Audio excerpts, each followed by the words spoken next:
The fight to replace Justice Scalia, with the court's balance of power at stake, it is shaping up to be a monumental fight, both in Washington and on the campaign trail. ABC's John Carl is at the White House with that side of the story. Good morning, John. Good morning, George. This is a battle that is likely to extend throughout this presidential campaign and into the first months of the next presidency. The battle over replacing Justice Antonin Scalia came fast and furious.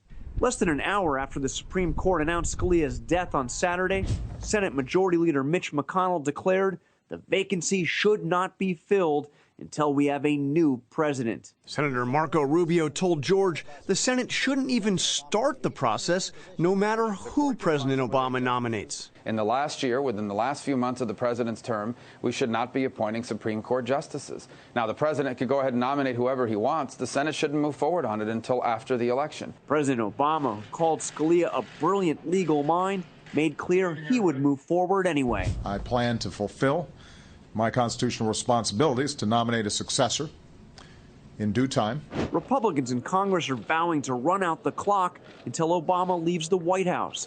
That has Democrats up in arms. The kind of obstructionism that Mitch McConnell's talking about, he doesn't even know who the president's going to propose, and he says, no, we're not having hearings. Supreme Court vacancies during an election year are extremely rare.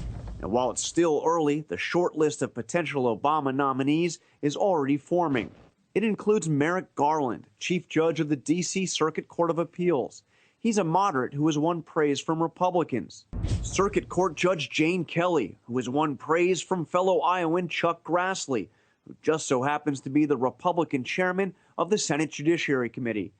And Sri Srinivasan, confirmed as a circuit judge 97-0 just 3 years ago. He would be the first justice of Asian descent. There's no word from the White House yet on when the president will make this nomination, but senior White House officials point out that in his previous 2 Supreme Court nominations, the president took about 30 days. I expect, George, we'll see a similar timeline here. Okay, John, thanks very much.